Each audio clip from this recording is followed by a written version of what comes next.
origins of the Middle East theater did not fully develop until the 19th century, but the region had other dramatic traditions which influenced all of the theater to this day.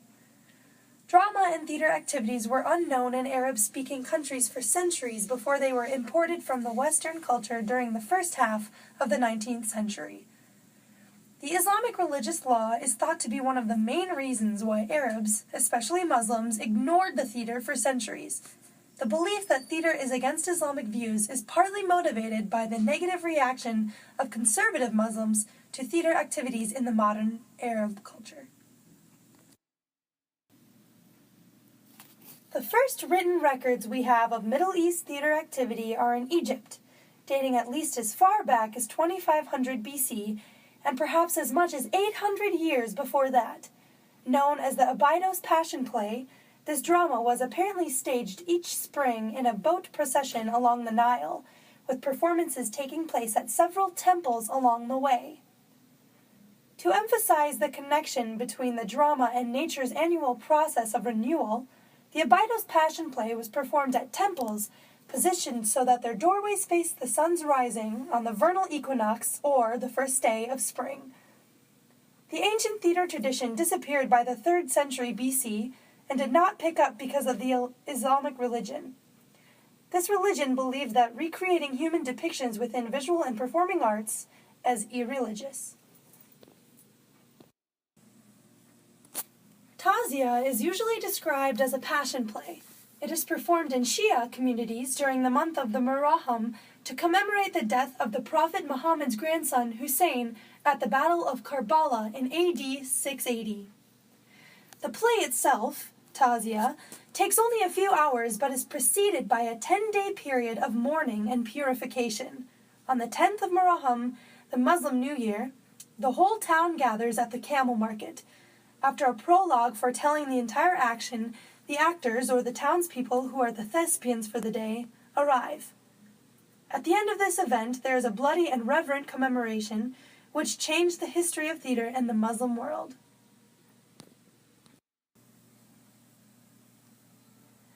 Early theatrical attempts, after the introduction of Western traditions, were critically analyzed for being static and imitative. But with Tefwik el-Hakim, a playwright born in 1898, the theater in the Middle East was able to excel. His play called The Deal, or As-Safka, rejuvenated the ancient Arabic language, which was the only acceptable language, polite and for literature at that time. But because the language was so remote from the spoken language, the play sort of lacked spontaneity. Some audiences found details of this theater comedic and entertaining, while the more educated were left uninspired. Plays in the vernacular received some popular favor from those who understood the regional language. Rather than legitimate plays, a kind of vaudeville was much more successful, and the great vaudeville actor Najib al-Rahimi, or so-called the Oriental Molière, became a national hero. Puppetry is a large part of Middle Eastern theater. Many researchers have different opinions regarding the origins of Turkish shadow theater, known as karagaz. Some argue that it first passed from China by way of India. Later, it was taken by the Mongols from the Chinese and transmitted to the Turkish peoples of Central Asia. Thus, the art of shadow theater was brought to Anatolia by the Turkish people emigrating from Central Asia. Other scholars claim that shadow theater came to Anatolia in the 16th century from Egypt.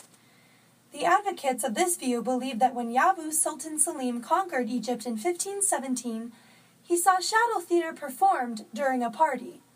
Yavuz Sultan Selim was so impressed with it that he took the puppeteer back to his palace in Istanbul. There, his 21-year-old son, later Sultan Suleiman the Magnificent, developed an interest in the plays and watched them a great deal. Thus, shadow theater found its way into the Ottoman palaces. Shadow theater gained great popularity among the people, and the Turkish puppeteers improved their techniques they had inherited from others. Explorers have discovered figures with movable parts dating back 4,000 to 5,000 years ago in the Middle East. Egyptian hieroglyphs of 2000 BC portray walking statues in religious dramas. The Turkish Shadow Theater is one of the most noteworthy puppet theaters in the Middle East. Apparently, puppets traveled from China to Turkey through India. Other theories state that the Turkish rulers were impressed with puppet shows in Egypt and brought the tradition back with them. Puppets have assumed poetical overtones in the Middle East. A form of shadow puppetry is called Khayal al-Zil, or shadows of imagination.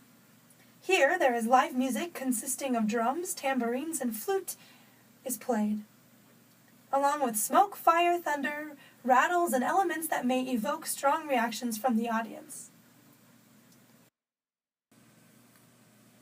Kimesh-Shav-Bazi is the Iranian traditional puppetry which is performed in a small chamber. Two people are involved in the performance, a musical performer and a person called Morshed. The dialogue is between the puppets and Morshed. Kimesh-Shav-Bazi is one of the most unusual forms of puppetry in the world, but most interesting. The method of performance, its characters, and the techniques used in writing this puppet show make it unique and distinguish it from other types of puppetry. In the Iranian puppetry, both the puppets and the men act. In fact, Morshed, the musical performer, and the puppets are equally involved in the performance and play roles to give the overall experience more life and engage the audience more. Morshed is not just a narrator, but also one of the characters. There is an emotional bond between Morshed and the puppets. Sometimes they get along, and other times they bicker and sort of fight. The puppets treat Morshed in a contradicting way. Morshed is known to be as an elder and a father whom all the puppets and even the champion and the king mutually respect. The puppets correspond with him as a character and ask for his permission to do anything. The puppets rarely communicate with each other. Their movements are small and very similar. The puppets communicate with each other through Morshed. At times, Mobarak directly communicates with other puppets. This puppet show is performed in different places and during the year. The plot is based on the old Iranian tales, which are usually a combination of historical events and society's current affairs. The Egyptians were the first people to establish a definite drama, as far as we know. It took shape as early as 4000 BC. The oldest dramas are the 55 pyramid texts, which was 3000 BC and even before, which were written on tomb walls. These had plots, characters, and stage directions. They show the ascent of the soul becoming a star and the resurrection of the body. From 3000 to 2000 BCs, other plays developed. The coronation festival, which was performed at the coronation of each pharaoh. The pyramid plays were early ritualistic dramas performed at a pharaoh's death to help send him to the underworld. There were also religious plays. These included morality plays and creation dramas. They generally took place inside of the temple. Osirian mysteries, or the Passion Plays. As noticed before, these festivities were divided into three parts: the defense of Osiris by his son, the fight and death of Osiris, and the triumph of Osiris when his enemies were defeated. The famous Abydos Passion Play, as noted before, falls into this category, as does the Mephite drama, which chronicles the life and resurrection of Osiris and the coronation of his son Horus. There are also satires. During the later portion of the Egyptian period, performances based on humorous local myths started to appear.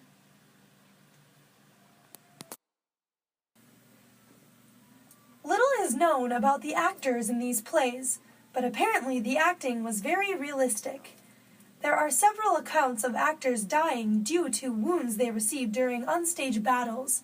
Roles were generally performed by elders and priests. This means that only males performed. As theater was a part of the ritualistic religious ceremony, the audience was expected to give these plays the proper reverence and attention. However, plays were often interactive, meaning they required audience participation. Stories survive of audience members becoming so caught up in the drama of a performance that riots ensued. Takht Hausi is the Iranian traditional comedy that has no dramatic text, which is improvised by the group on relevant topics. There are specific characters accompanied with music, but because it is improvised, there are no scripts. There are different types of traditional and folk dramas in Iran. First, Tazia, Kameh Shab Bazi, both previously mentioned, and Takht Hausi are introduced since they are theatrically more developed than other types of dramas. These folk dramas are regarded as an important part of Iran's cultural heritage. Takht Hausi is based on improvisation because there is no dramatic text. The subjects are chosen with regard to the society's current affairs, as well as its special types. It is tradition that the actors are the members of a businessman's family. The family has a male servant called Mobarak, who is black and dressed in red. The servant Mobarak, who speaks sweetly, is consulted and asked for help by the members of the rude and proud family. Sometimes the characters are of high status, like kings. His servants, including Mobarak, make fun of the king's cruel ways and provoke laughter while mocking the current politics. At first, the groups performing Takht Hausi, like traveling troupes, acted this drama in ceremonies, but now this art takes place in a theater. Takht Hausi was supposedly based on Kameh Shab Bazi, and improvisation was used so that the people were not arrested.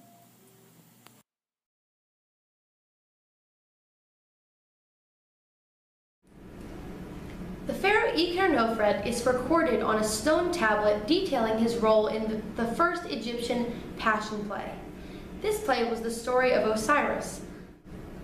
Festival performances in ancient Egypt were similar to the theater festivals of ancient Greece. They are recorded on the Ramesseum dramatic papyrus detailing the Horus festival in the Osirian mystery plays.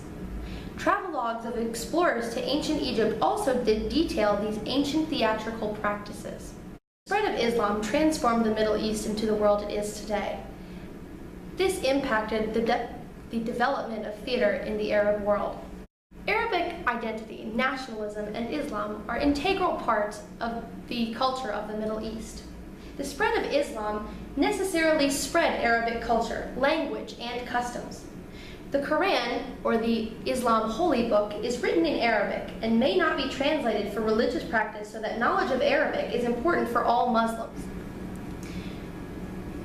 The country that has the most rich theatrical history in the Middle East is arguably Turkey. Turkey has a traditional shadow puppet theater called Karagöz.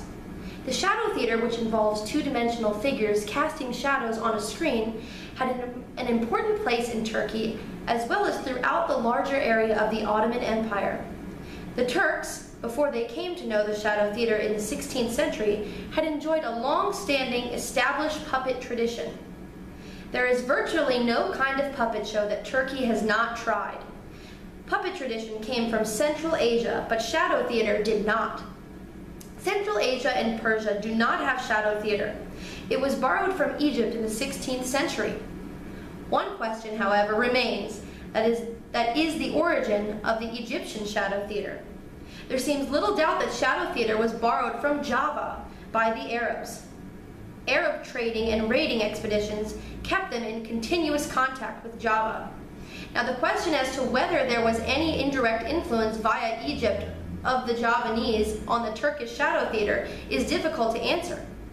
Yet there are several points in common between Turkish and Javanese shadow theaters. Turkish shadow theater appears to be the product of a historical process whereby the Mameluke-derived shadow play technique was taken over by the Turks from a technical point of view only.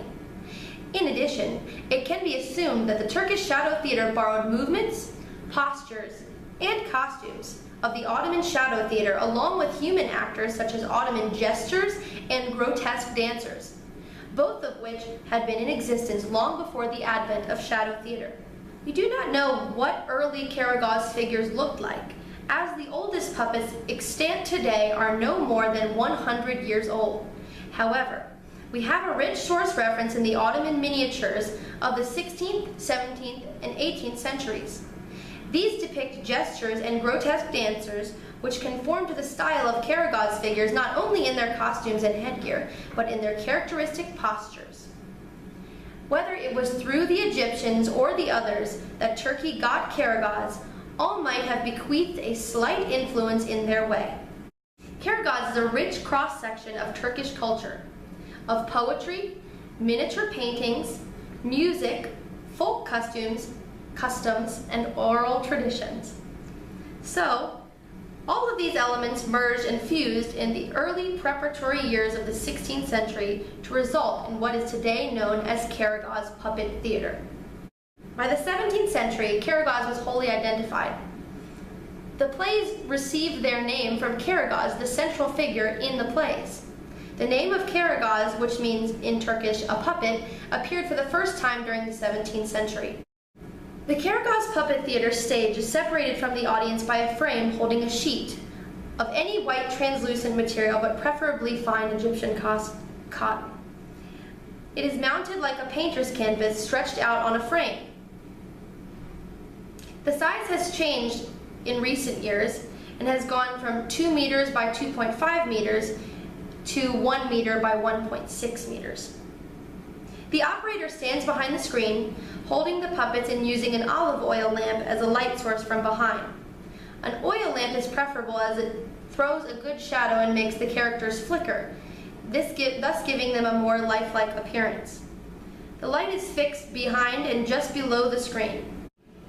Many consider ancient Greece the birthplace of theater as we know it. But did you know that theatrical traditions can be traced back to ancient Egypt? Passion plays were a big part of Egyptian mythology, the retelling of the stories of the gods, an act of worship, and also the passing on of oral traditions of the Egyptians. The screen diffuses the light, and the light shines through the multicolored, transparent material, making the figures look like stained glass. The puppeteer holds the puppet close to the screen with rods held horizontally and stretched at the right angles from the puppet. The puppet figures, called tasvir, are 32 to 40 centimeters long and are generally made of water buffalo, cattle, or camel skin. Those made of camel skin are more transparent than the others, so they show the colors and forms better. The skins are treated with special chemicals to make them transparent. After this treatment, the forms are cut on a wooden bench. A special knife called a nevkaran is used for this work. Then the figures are painted with synthetic or vegetable dyes. Last of all, the holes for manipulating the rods are cut. The Karagas play is broken into 5 parts. The first part is called the prologue. Before the play begins, a decorative scene, such as a house, a plant, or a bouquet of flowers, is put on the screen.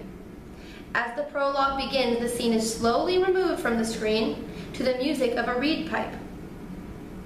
Then from the left side of the screen comes Hasivat. He enters singing a traditional song about the philosophical meaning of the screen, which represents the universe. He invites Karagas, the central figure, to come onto the screen, and Karagas complies. The second part of the Karagas play is called the dialogue. During this part, Karagas and Hasivat may exchange riddles or give an account of a dream, telling it as though it really happened. The dialogue is concluding with the teaching of a moral. During the third part, the main play, the pot is represented and the various figures play their roles. The fourth part is the epilogue. This part is very short. Hasivat addresses Karagas with a poem, which translates to, "The screen you have completely torn down, I shall tell the owner with a frown." The owner is, of course, God, since the screen represents the universe. All the figures are removed from the screen during the fifth part, and a senji or woman dancer appears and dances to music to close the play. Shadow theater gained great popularity among the Turkish people, and the Turkish puppeteers much improved their techniques that they had inherited from others. The colorless and motionless presentations of the Egyptian shadow play transformed into rich coloring and more mobility in the Turkish form of the art.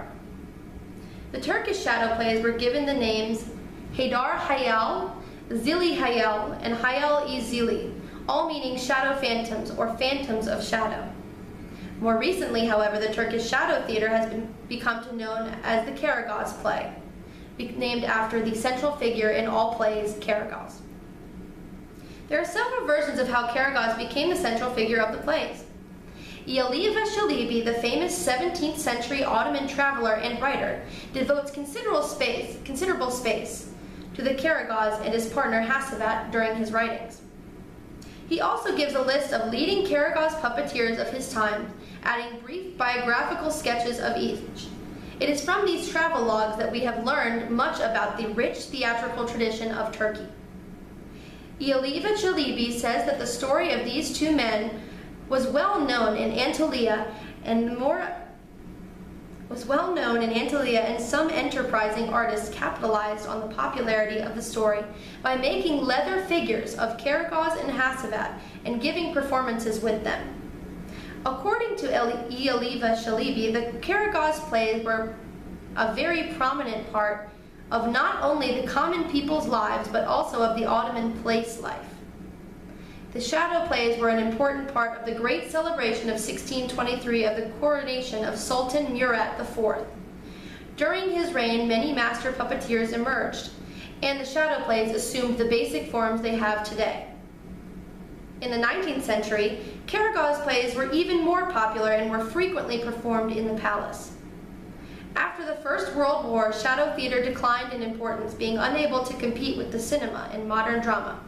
Nevertheless, it still survives as a cultural form of storytelling. Playwrights of the Middle East. Although it may not be as noticeable as some other regions, the Middle East has a rich theatrical history full of very influential playwrights.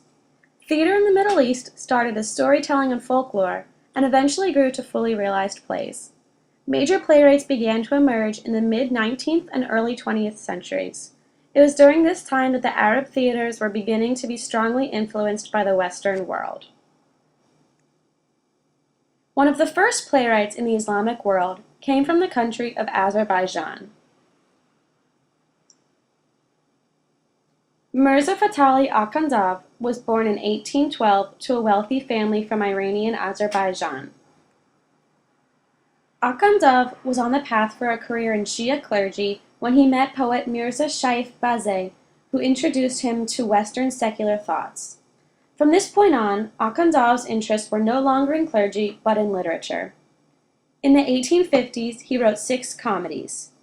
These plays were the first comedies in Azerbaijani literature. His works focused on progressivism, freedom, enlightenment, and optimism through faith. Akhundov introduced Azerbaijan to materialism, the theory that the only thing that exists is matter and energy, and all other things are composed of these.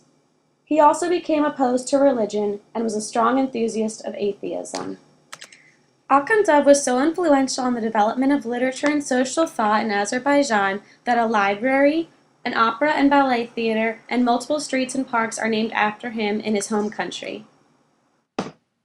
Around the same time as Akhundov, a man named Maroun al-Naqash was born in Lebanon, but his theatrical contributions occurred in Syria. Al-Naqash was a businessman based out of Beirut. Through his job, he was given many traveling opportunities, including a trip to Italy. It was here that al-Naqash experienced theater and opera, and he fell in love with both. He later moved to Syria, and in 1847 he wrote the play Al-Bakil, which translates to The Mister. This play is said to have been inspired by Molière's play L'Avare. He received permission from the Ottoman authorities in Syria to produce his play in his own home. This performance is considered to be the first staged performance of text-based drama. Al-Naqash continued to produce his own plays in his home, and eventually the Ottoman rulers allowed him to build a theater right by his house. Maroun al-Naqash died an early death, but he left a great impact on Arabic and Middle Eastern theater. He believed strongly that the theater has a great ability to influence civilization by encouraging virtue through morals and discouraging temptation. He also was a big advocate for the use of music in drama. His preference for musicals had roots in his love for Italian operas, and he also believed that audiences would find musical theater more appealing. Other playwrights that were very influential in the introduction of Western theatrical practices into the Middle East were Abu Khalil Akibani, a Syrian who moved to Egypt after his theater in Damascus was censored and eventually closed because of his anti-conservatism, Islamic beliefs, and Yaqub Sanu. Also known as James Sanua, Sanu was a Jewish Egyptian playwright who had satirical nationalistic beliefs. All of these men had a tremendous impact on the theater of the Middle East. The Western influence they introduced into their theater became even more evident after World War I.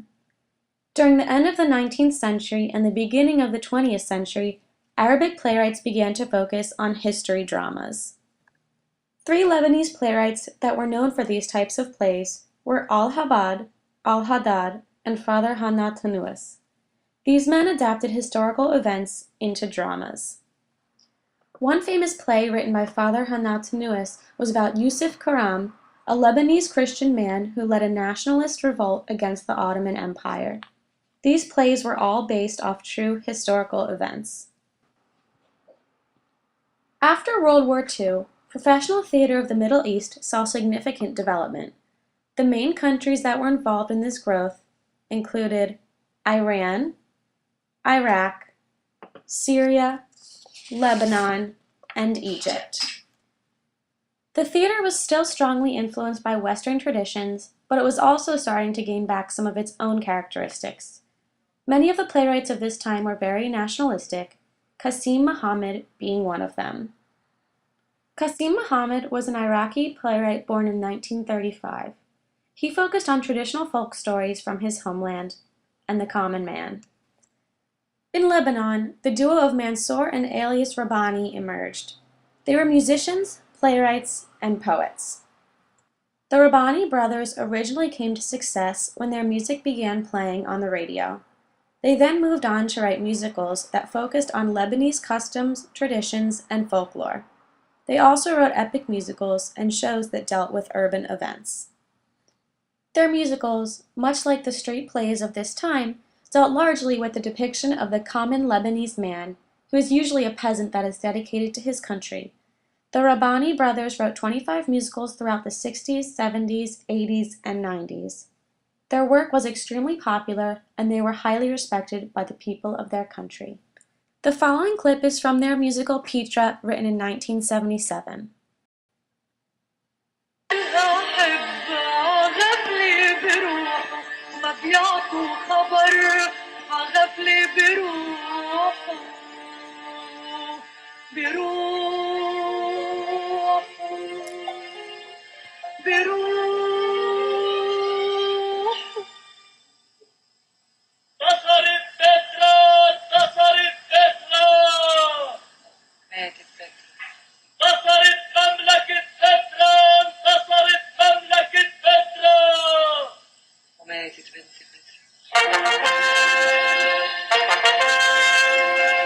ملكنا وصل عغفلي وصل ملكنا وصل عغفلي وصل جايب معه النصر ومرض ضيوف الفرح والدين بنستقبل الملك أمين الخطر والأمان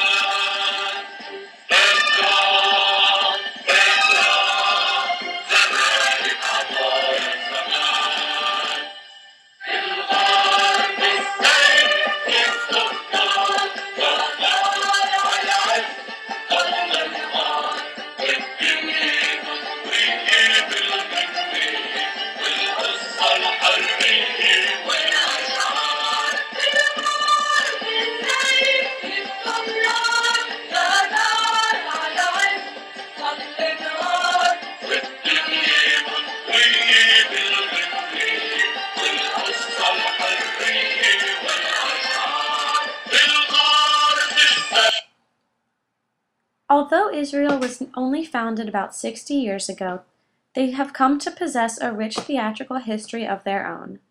The Theater of Israel has strong influences from its European founders and also from the Middle Eastern Jews who left their home countries to live in Israel.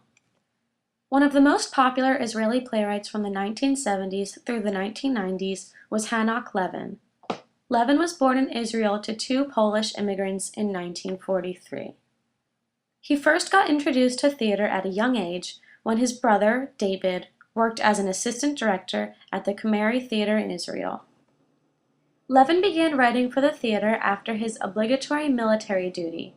He was most interested in writing about political satire, and in his plays he mocked Israeli military suffering and the passiveness of the politicians. The audiences of his plays would frequently protest his work. In 1972, Levin achieved his first mainstream success with his comedy Hefez. Other successful plays of his include The Dreaming Child, Those Who Walk in the Darkness, Repose, and Murder, all of which were written in the 80s. Another successful Israeli playwright is Joshua Sobel. Sobel is most known around the world for his international success, Ghetto, written in 1984. Ghetto is about the experiences of the Jews who were put in the Vilna Ghetto during the Holocaust. It focuses on the Jewish theater that occurred in the camp. After its premiere in Haifa in 1984, the play became world famous. Ghetto won the Israeli David's Harp Award for Best Play and has been produced in many different countries.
At the turn of the 21st century, there is a swift change of pace in the theatrical world of the Middle East. Because of the attacks on September 11th, many Americans and people around the world began to have a negative view of the religion of Islam. Plays began emerging from the Arab American playwrights that deal with this issue. One Arab American, Betty Shamay, has her roots in Palestine. Although born in America, both of Betty Shamay's parents are from Palestine. Shamay attended Harvard and the Yale School of Drama for her playwriting from 1997 to 2000. Her plays include Again and Against, The Black-Eyed, Chocolate and Heat, and Territories. Shamay's Arab-American heritage has an extremely strong influence on her writings. She, as well as many other Arab and Arab-American playwrights, attempt to end the prejudices that are placed on many people from the Middle East. Comparatively, the theatrical tradition of the Middle East had a late start. Playwrights did not start emerging until the 19th century, and they had many obstacles to overcome, such as censorship. However, Arab playwrights have still been able to triumph and forever change the theater of the Middle East. The Middle East's most prominent form of theater also happens to be its most unique. The Tazia genre is rich in religious history, which allows for a lot of different types of interpretation, whether it be a satire, a drama, or theater of protest.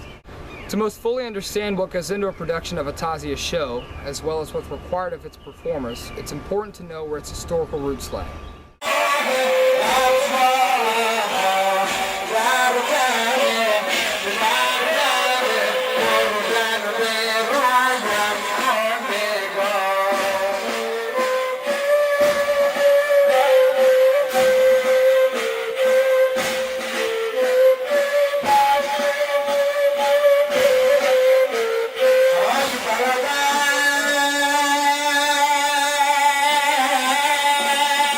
Islam is a religion that has been subcategorized into many different sections, but the major division in Islam lies between the Sunnites and the Shiites. The Sunnites account for the majority of the Islamic population, making up 80 to 90% of Muslims in the world.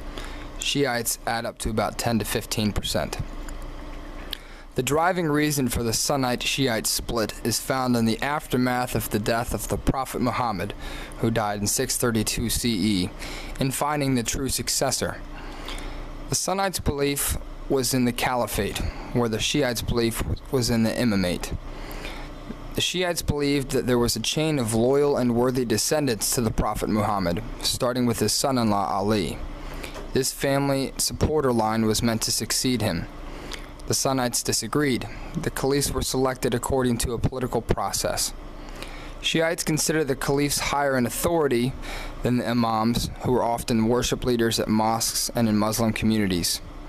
This disagreement in authority between the relatives and supporters of Muhammad and the large military forces of Yazid I resulted in the Battle of Karbala. This is the reenactment story that the Taziyas primarily cover.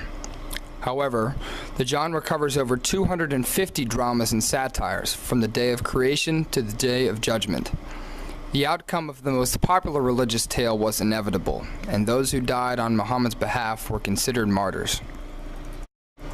In order to reenact this historic battle, a unique skill set is required for Taziyah performers, but there are no training manuals and no schools of instruction for the Taziyah genre to be taught. There's an informal way of teaching, mostly done by families supportive of the art or who are involved in it. This method has been surprisingly successful, despite a total absence of academic structure. There are male and female characters, all played by men, but these actors can be any age, ranging from infancy to the very elderly. Both realistic and extraordinary figures are present in these dramas. Performance traditionally takes place in a large arena, although the performing area, what we may call the setting, can be portrayed in any way, despite the story's traditional roots. Any particular Taziyah production may stay in town for at least a few days, for it is a highly complex production and takes a lot of time to set up. In populated areas, audiences can run into the thousands, and so the vocal projection skills must be fantastic, since they traditionally perform without microphone assistance, though mic'd performances are growing more popular, as seen in this example video. Protagonists in a Taziyah production are the only performers who sing, so their vocal production must be particularly good, though it's obviously important that the antagonists project as well. The battle scenes require great stage combat technique, running, and tons of athletic movement. Performers must be able to sing and speak their lines while meeting the physical demands of the show simultaneously. Where there is a more interesting challenge than what you would see on a Broadway show is in the use of animals, particularly horses, which are utilized in the most complete productions for the battle scenes.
شهادت مادر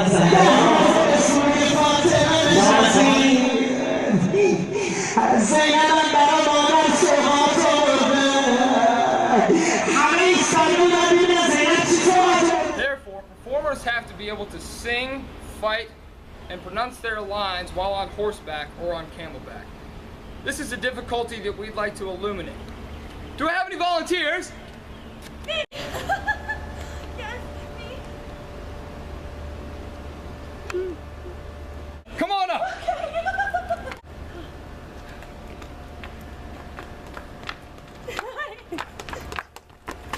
Hello. Hi. What's your name, dear? Chelsea. Chelsea. Chelsea Rader. Yeah. Do you sing, Chelsea Rader? Yes. Anything. Have you been trained?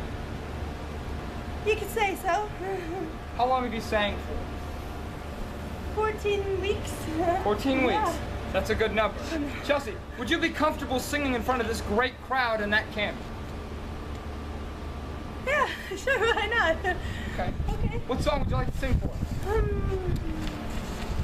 Twinkle, twinkle. Take it away. Okay. Twinkle, twinkle, little star, how I wonder what you are. Up above the sky, so bright like a diamond. Hey, she's pretty good. She's pretty good. Way to go.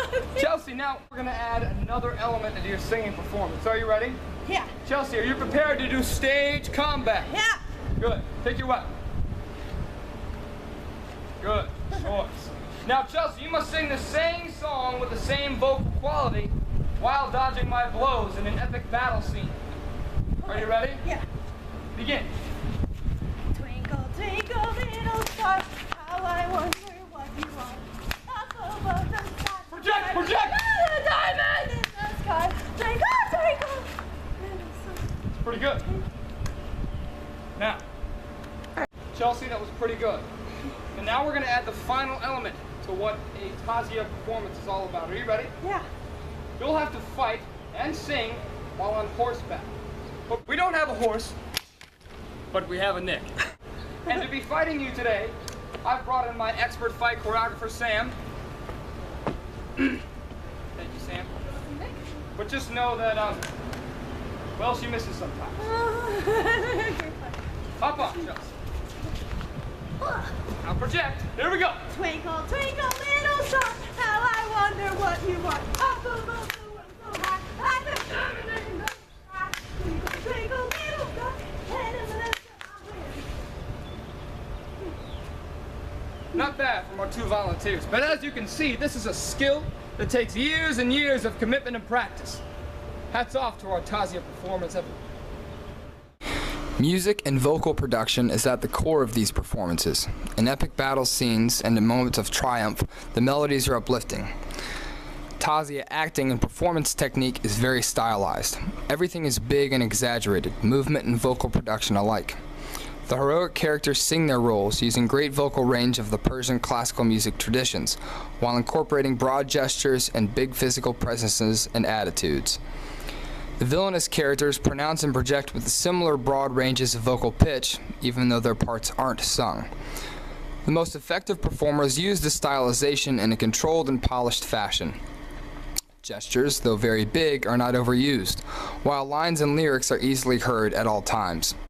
The development of Tazia reached its peak during the Qajar period, thanks to the great interest shown by the Qajar kings, especially Nasser al-Din Shah.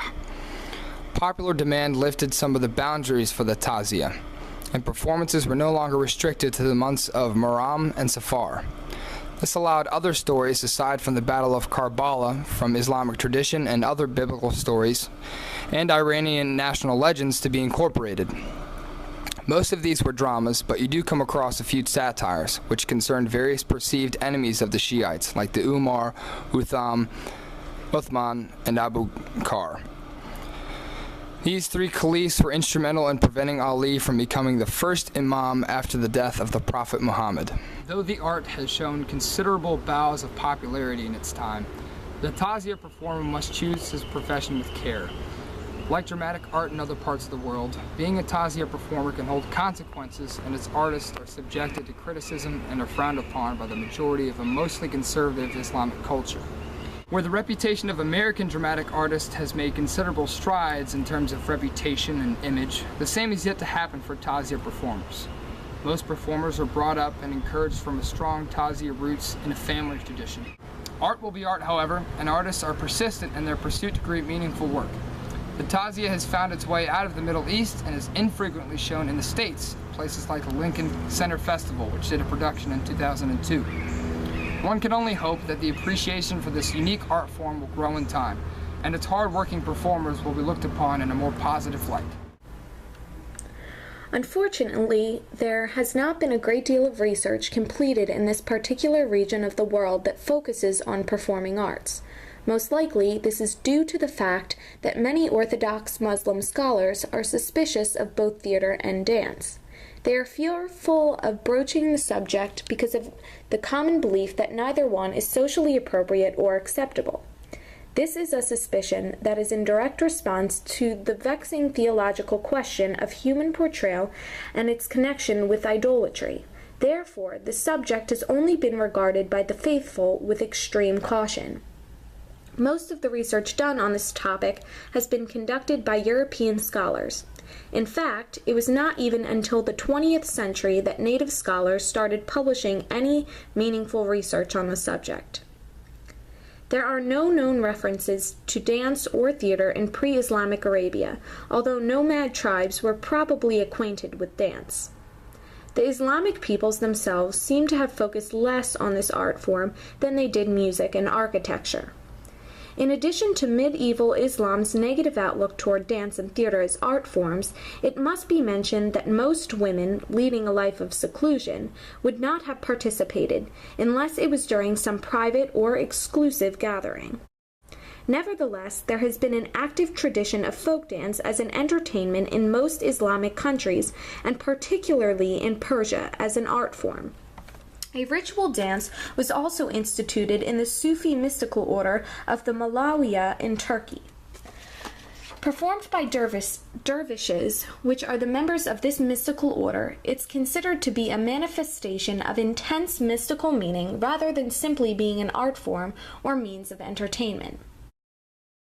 A popular type of theater that often incorporates dance evolved in some Muslim countries during the 17th century.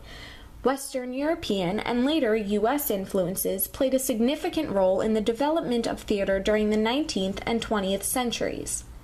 In an atmosphere such as this, female roles were at first played by men. Later, Christian and Jewish women were able to take the female roles, and only in the 20th century did Muslim women begin to participate. However, conservative Muslims have always disapproved of theater, and for example, in Saudi Arabia, there are not any native theatrical establishments. Many sources that have focused on dancing are concerned with artistic dance, which was mainly performed by skilled women at the caliph's palace. The aristocracy was quick to imitate this patronage by providing similar performances. One of those dances, the Qurag, eventually developed into a song and dance festival held at the caliph's court. Since the latter part of the 19th century, the dancing profession has not advanced much, mainly due to other dance groups from the US, Latin America, and Europe that go on tour around the world. Although after World War II, fervent nationalists have tried to create native dance troupes, revive traditional motifs in costume and interpretation, and adapt tribal figures to modern settings. However, few traditional dances have survived unchanged. Among those that have are the dervish dances performed mainly in Turkey. Folk dancing, now performed and promoted mainly as an expression of national culture, has long been regarded as pure entertainment, being presented alone or included in theatrical performances. Dance recitals took place in special halls or outdoors. The dances sometimes enacted a pantomime of physical love or of a stag hunt. Therefore, it's not surprising that many of the male dancers were also mimes. Folk dance, except in Iran, has almost always been used to tell a story, a tradition still encouraged by many tribes. Most dancers were Greeks, Jews, and Armenians, the minority groups. because the Turks considered dance as a profession to be for individuals of low status. In fact, at most periods and in most societies until modern times, this judgment of dancer and entertainers was common. In 19th century Egypt, dancers, both male and female, were considered public entertainers. However, a majority of the female dancers, known as gawazi, belonged to a single tribe and were not held in high regards. They were usually considered little better than prostitutes. The erotic element in dancing became focused in the belly dance, which has become the leading form of exhibition dance in modern Turkey and the Arab countries. Another type of dance, which has been practiced since the 13th century, is the whirling dervishes. This is a religious dance that is part of a Muslim ceremony called the zikr. The purpose of the dance, and really the ceremony as a whole, is to glorify God and try and find spiritual perfection. However, not all dervish orders choose to partake in the dance. Those who do are known as the Malawi dervishes. The ceremony takes place in a large hall in the tekke, which is the building where the dervishes live. For the performance, the dervishes wear tall black hats and black sleeveless cloaks. They begin by sitting in a circle while music is playing. Then they begin to rise slowly and move to greet the master, or sheikh. It is at this time that they take off their black coats and we see their white jackets and waistcoats. Then they begin to spin around rhythmically, making sure to keep their individual places. As they continue to revolve, they lean their heads back and reach their hands to the sky, a symbol of giving and receiving. As the rhythm of the music speeds up, the dancers begin to whirl faster and faster. This dance is a way that the dervishes feel can help them enter a trance in which they can let go of their personal identities and to attain union with Allah.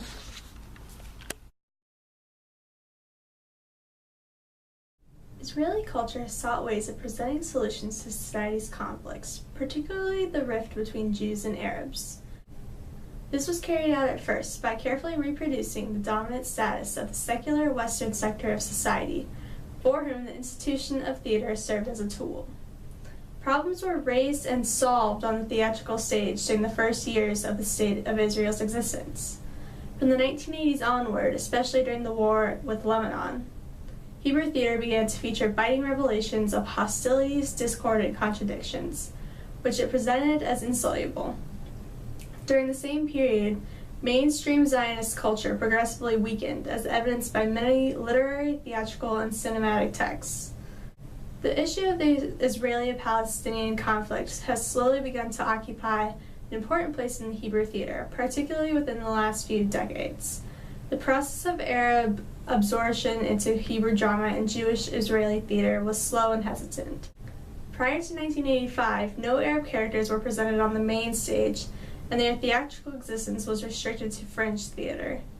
Between 1973 and 1982, Arab characters appeared in 29 plays staged in Israel. Most of these characters had focal roles which turned them and the problem they were representing into the major theme of the play. The culmination of this process occurred between 1982 and 1995, when Arab characters could be found in over 100 of the plays staged in Israeli theaters, mainly representing the Palestinian side of the dispute. Most of the plays that present Arabs in the Israeli theater are political texts that use the characters to deliver ideological claims. Occasionally, an Arab character is written into the text in which the playwright fails to relate to him, but deals instead with his own difficulties as a Jew in a society undergoing a process of change. In general, the development of the Arab character is subordinated to the ideological or political statement, while at most other times he is an icon on the map of Jewish-Israeli ideological consciousness. The majority of the plays do not reflect reality as it is, but rather reflect the wish of their creators to take a stand and attempt to influence the situation. The repertoire of the Israeli theater, in this respect, is one of the components of this reality, a factor that determines and fashions a historical reality alongside other elements, political, social, economic, religious, and ideological. Although the Jewish attitude towards the Arabs underwent important changes from the end of the 1960s to the 1990s, the similarity between the characteristics of Israeli of the Israeli theatergoer and that sector of the Jewish population whose declared attitude to the Arabs is a positive one is not coincidental. They are one and the same group, or at least there is great overlap between them. The Israeli theater has employed several strategies to circumvent social obstacles in presenting its position with regard to the Arab theme. These have included the choice of a suitable genre, such as through the back door of satire.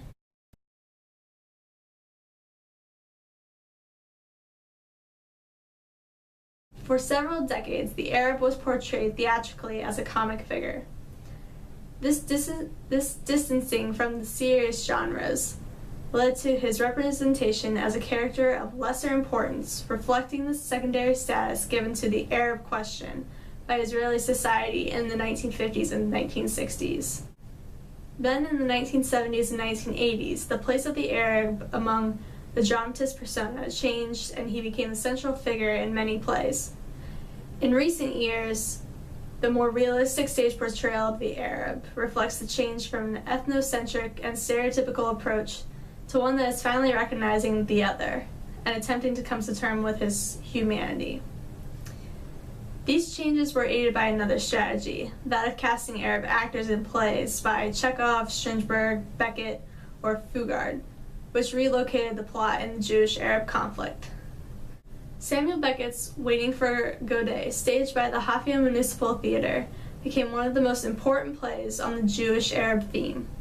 It was adapted and translated into Hebrew and Arabic by Anton Shemas, who located it firmly in the Israeli-Arab dispute.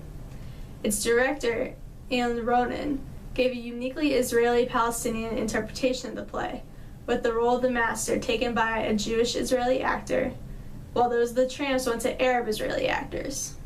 The choice of stage location was politically significant, Wadi Salib, in the heart of the Arab neighborhood in Haifa. Performances with these elements of adaptation, casting, theatrical space, set design, props, costumes, and music, all together or in combination, have commanded an important place in Israeli theater repertoire. Despite these changes in both the Arab image and the frequency of its appearance in the theater, no real change appears to have taken place in its actual function within the Hebrew dramatic narrative over the last 90 years.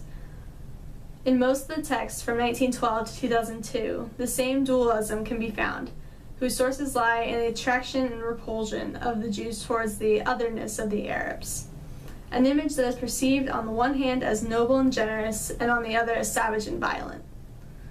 Such Arab characters first appeared in 1912 in Allah Karim by L.A.R. Nelly. Violence, lies, deceit, and servility characterize the traits played by Arabs, both individually and as a group, in the plays of the 1912 to 1948 period.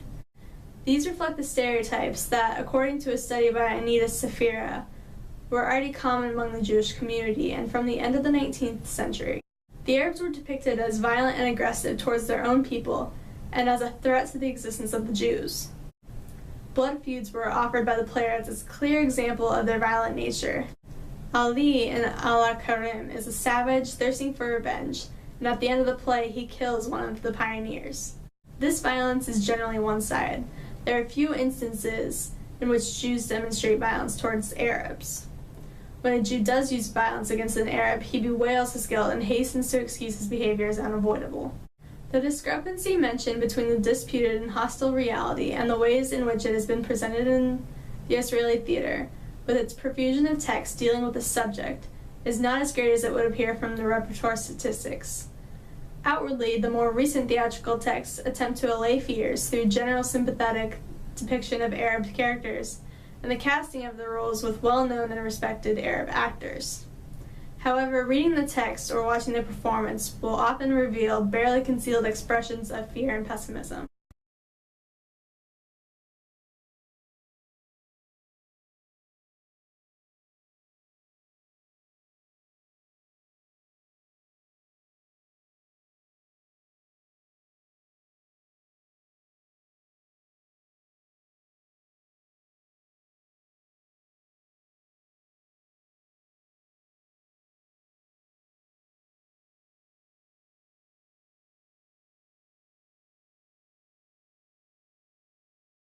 The most common contradiction is that the spirit of consolation in the text is almost always a pessimistic ending.